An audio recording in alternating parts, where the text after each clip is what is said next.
7/8 is the final drill size.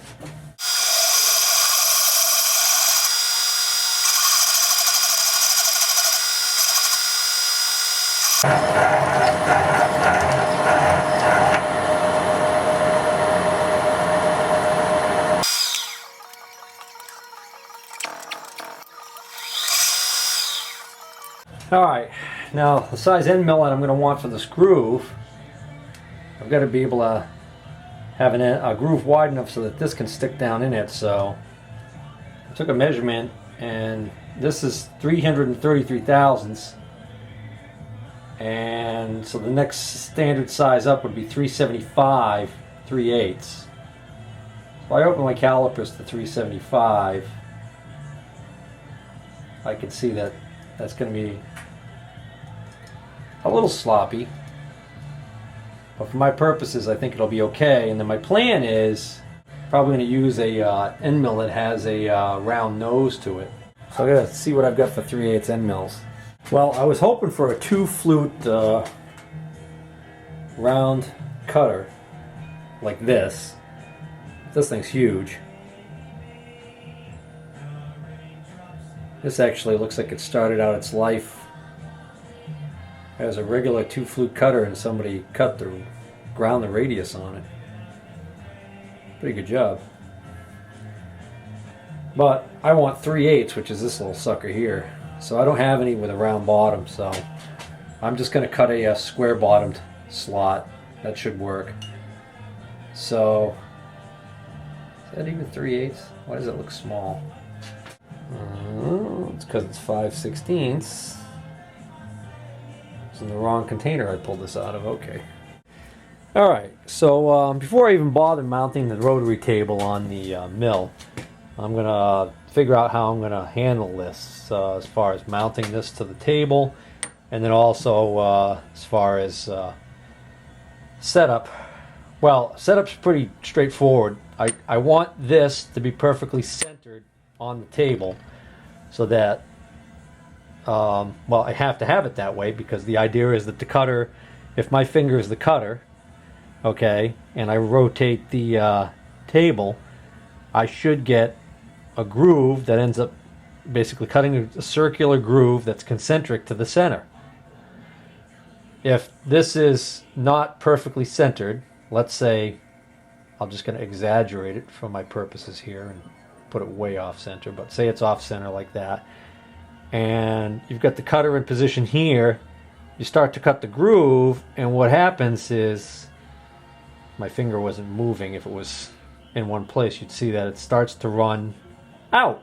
So then it would break through the side and ruin the piece. I'd end up cutting a groove that starts out in one spot and moves outward towards the edge.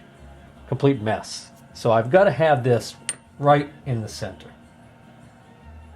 Then once I have this all mounted perfectly in the center and everything, I can just throw this on the table of the mill, clamp it pretty much anywhere I want, as long as I don't move it again once I've got everything set to go. In other words, I don't have to tram this to the table like I would the vice jaw. All right. So how am I going to clamp this down? Well, we've got these nice T-slots, but I already explained the problem there, that I've got such a small edge left to clamp onto that I think that's not going to work. So originally, I don't know why, but for some reason I was under the impression that there was a hole in the middle of this table that goes all the way through. I think maybe some tables have that. This doesn't have that. And actually, the other table I have doesn't have that either, so maybe I was just completely mistaken. I know for the purposes of locating the table, the center of the table underneath the mill, I've seen a lot of guys make a little piece that just basically, would be an OD that sits down perfectly in this hole and has a stem sticking up that they could put in a collet. And then they literally just put that up in the collet, put the the rotary table on, and bring the quill down and just fudge moving this around until they get to a point where that larger diameter slips right in. And then that's the point where they'll tighten their table down to the rotary table down to the mill table, and voila, they're centered within, well, I think the example demonstration I saw might have been on Tom Lipton's channel or somebody's channel, I forgot who. But they got pretty much right where they needed to be, and I think they said that for most jobs that they're doing, that it would be accurate enough. All right. So I was going to try and like make a piece like that, only actually have that piece work to hold this down. The problem is, all that would do is it would hold the piece in the center, but it wouldn't clamp it, so that when I started to try and cut, it might want to turn like this on its own axis. So that's not really going to work either. I was wondering if I had a T-nut that was long enough to actually span across underneath here, and that would give me a threaded bolt sticking right up in the middle, which I could then put a hold down clamp or washer and tighten it down and literally use that to clamp it right in place. So let me see if I have anything like that. Alright, so I went through this whole box. I didn't find exactly what I was looking for. Came up with some ideas. Essentially what I'm looking for is a bar like this that I could slide in, or more correctly a piece like this that was long enough so that when it sat in here it actually would grab both sides of this slot and this slot, I mean. Okay. I've got these big honking T-bolts that actually don't fit anything that I have. These were in the Wells Index cabinet. They don't fit the T-slots on the Wells Index, so I'm not sure what these were for. And I was thinking, well, I could, because it turns out that the size of these right here, if this wasn't so thick, if I milled this down a little bit thinner, I could put this in here like this and turn it, and the corners would catch in the edges of these T-slots right here. And that would allow me to lock it down, and then I would just put this on here, and of course I'd put a spacer and a nut on there. But then I thought about it and I realized, wait a minute, I want to mill a slot right here, and what's going to happen is that 3/8 milling cutter sits up in that collet pretty far. The quill is going to, and the end of the spindle is going to get, this is going to interfere. So I can't have anything sticking way up like this anyways. Unless I've got a extension I can put on there that allows me to get into a tight place like that, but the further away I get from the spindle, the less rigidity I have, so I really don't want to do that. So that's not going to work. And I was just looking at this here. This is too wide right now, but I could mill this down. And this would just barely grab the edges there. So if I'm going to go through that trouble, I guess I want a longer piece. But I'm thinking I'm going to make a piece like this, a little bit longer. I could slide in there, gives me a threaded hole, and then I'll use a short enough bolt so that I basically don't have anything really sticking up here other than just like the head of a bolt and a washer. So that's the plan. We'll see what I've got. Just a few more minutes of looking, and I found this piece right here, which is a pretty nice fit here and does exactly what I wanted to do. It's going to sit in here. Okay, so all I need to do now is drill a hole in the center of this, tap the hole for a bolt. What I want is I want a bolt that'll thread into here but not stick up too far to interfere with my so I'll probably want to decide what I want to use for a bolt size. Maybe I should make it the size of the studs that come with the hold downs. Looks like even the shortest hold down bolt's going to be sticking up quite a bit further than I wanted to, so All right.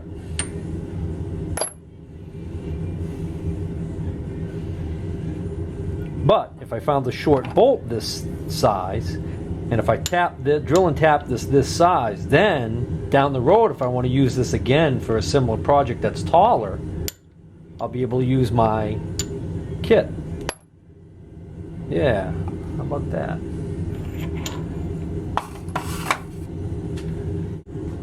Changed my mind again. This is the perfect length that I want, and this is going to be an easy bolt for me to find a tap for and drill size, I think. So rather than trying to find a bolt the same size as my studs and then finding a tap for this and all that, I'm just going to do this. I could always drill this out larger later if I wanted to do that. Alright. So let's find out what this bolt is. Should be standard. Alright, I'm not going to get too fancy here with the location. I want it centered end to end with some degree of accuracy. So 334 thousandths. That's 17 plus 150. That's 167 thousandths. Would be halfway. So I'm going to set my calipers to, oh, silly me, forgot the inches. 167 thousandths on top of an inch and a half. So 1.667 thousandths. 1.668, close enough. Okay. That's like almost an inch. So 500 thousandths.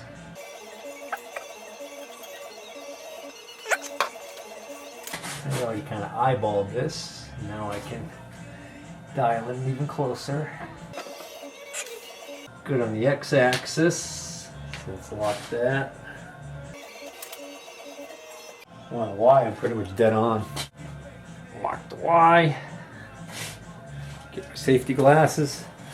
Oh, what am I? I'm in a low range again, I think. Yeah, I'm in a high range. That should do it. Come on. All right.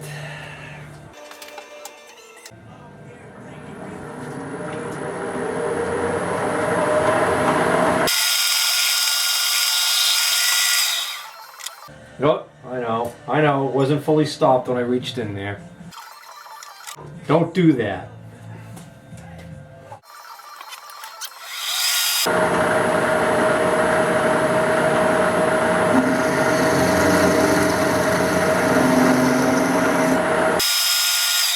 A little fast.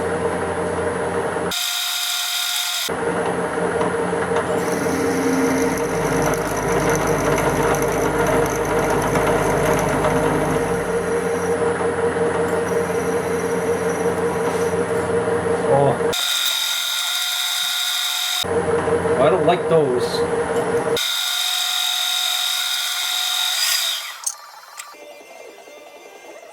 I wonder what kind of setup I've got on my my tapping head. I wonder if I can use that.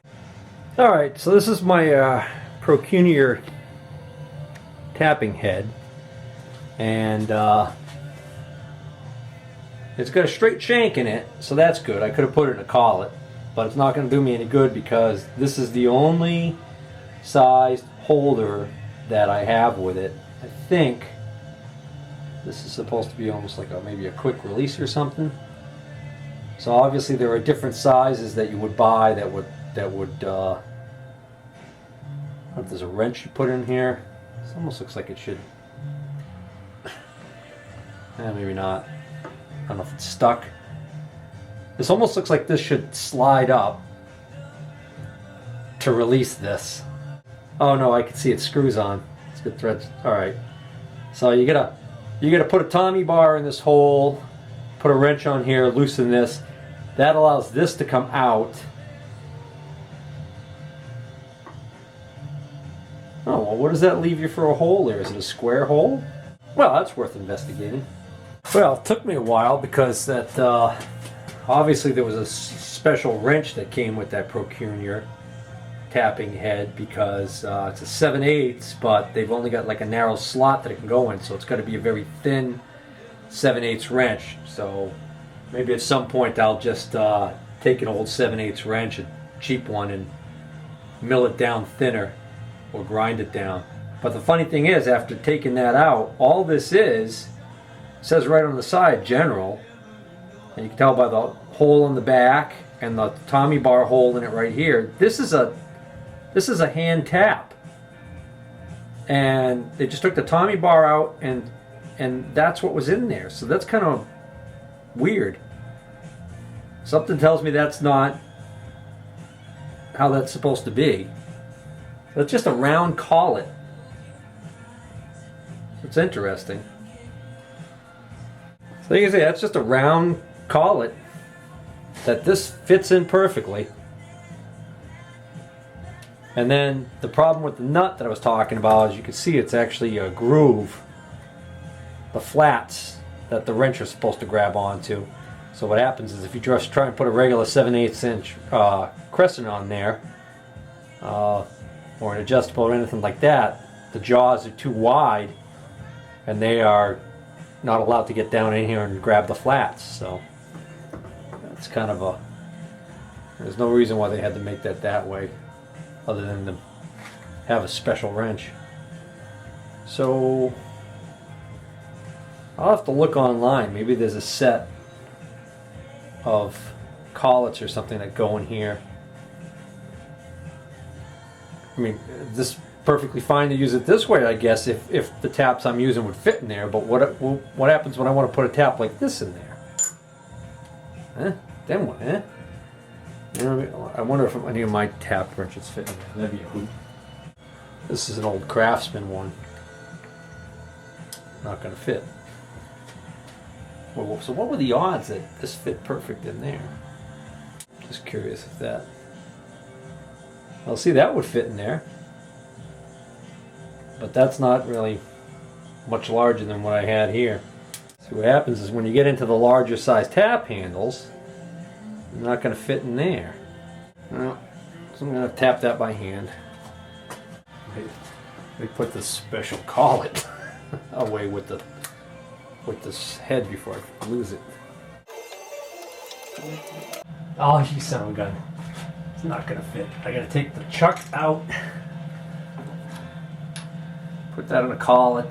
Well, I'm done with the chuck anyway, so I really got to do something about this brake. No, that wasn't me throwing my drill in the drawer. That was me moving one of the big tap handles so I could close the drawer full of tap handles and open my drawer that I keep that chuck in. Just thought I'd mention it in case somebody thought I was actually abusing the mighty Albrecht chuck. Albrecht.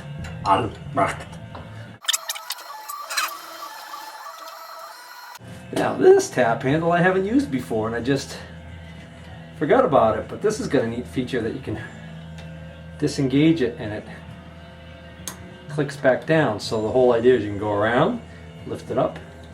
Yeah, I know. Big deal, right? I thought it was cool. Pretty sure I already figured out that this was empty before. Don't know why I'm messing with it. Besides, I got the safe tap right here. Of course, it just went nowhere on the threads. There we go.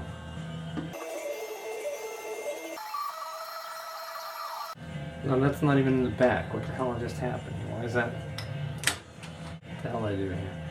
There we go.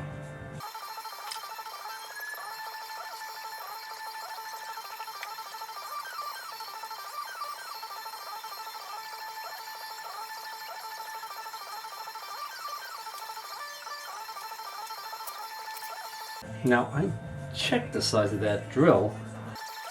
I don't know if it's because this is stainless. It goes backwards easily. It's just the cutting is tough.